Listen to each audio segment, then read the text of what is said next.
Have you ever seen a watch and thought to yourself, dang, that is one ugly watch? Well, that's what happened to me when I saw this Seiko 5 SRPK 17.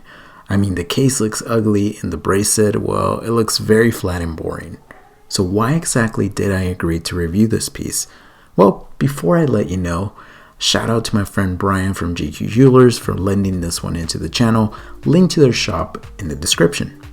Let's back it up a little bit. In 2019, Seiko laid the foundation for its new Seiko 5 Sports lineup, introducing a lot of different references. You and I may not like all the references, but I could almost guarantee there's a Seiko 5 out there for all of us. To celebrate the 55th anniversary of the original Seiko 5, the brand released a limited edition tribute to that original model, along with other references also inspired by heritage references. They released a total of 15,555 pieces. I don't know about you, but that doesn't sound like a limited release to me. This SRPK 17 pays homage to the original Seiko 5 from 1968, with the case, bracelet, bezel, dial, and logo. The dimensions are as follows. The case measures in at 39mm, is 43mm from lug to lug, 12.5mm thick, and in between the lugs it measures 20mm. The watch weighs in at 150 grams with the incised bracelet, and it has 100 meters of water resistance. The case has radial brushing, scalloping at the lugs, and drill lug holes. Again, this case, although paying homage to the vintage Seiko 5, it just looks a little too funky for my liking, and the finishing very much feels in line with other Seiko 5 models and with the price point of $415. The push and pull crown is recessed and at the 4 o'clock. Interacting with it was very difficult as the case gets in the way. Look, I understand that Seiko wanted to have a faithful recreation of the original, but small details like this seem like a lazy approach. The bezel is friction fit and bidirectional with flat silver gray numerals and markers. I personally don't like friction bezels as they're not as fidgety and clicky as clicky bezels. Furthermore, I have a tendency of always turning them accidentally.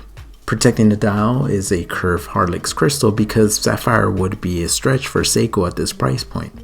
The matte black dial is my favorite part of this watch. It may be simple, but it is identical to the one in the original Seiko 5 Sports model from 1968.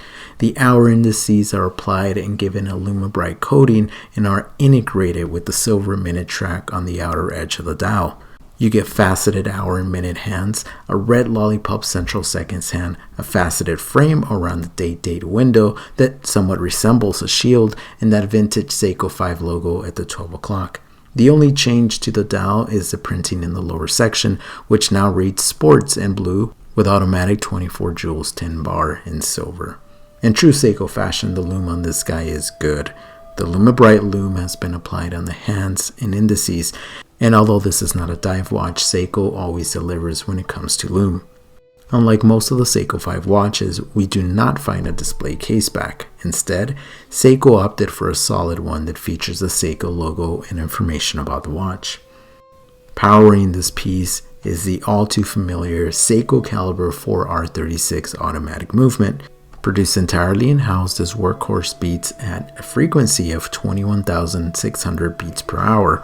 The power reserve is approximately 41 hours. I personally feel all automatic Seiko calibers should have a minimum of 72 hours. I have that feature on my SPB 143 and it really comes in handy. The movement indicates the time with hours, minutes, and hacking seconds, and of course, the day of the week and the date. The bracelet is also an homage to the original and wears thinner than most modern Seiko bracelets. The clasp has a double push deploying and features a Seiko logo. The bracelet looks and feels very underwhelming, but thanks to the 20mm lug width, that can be easily fixed. I really dislike the look and feel of this bracelet, but I get it, it's a faithful recreation of the original. Okay, up to this point I have come across as a true hater of this watch, and honestly I was. That was until I actually had the opportunity to try the watch on. As you can see on my 6 7/8 inch wrist, the watch wears very comfortable, and that funky case blends to your wrist due to the lack of actual lugs. The cheap bracelet is very comfortable and doesn't look half bad once you warm up to it. Look, kudos to Seiko for not only recreating this piece, but also being able to offer such cool pieces at very affordable prices. I hope this video serves as an example that you can't judge a watch before trying it on your wrist. Let me know your thoughts on this piece, and I would be interested in knowing if there's a watch that you didn't like at first, but then you warmed up to. As always, be safe out there and stay humble.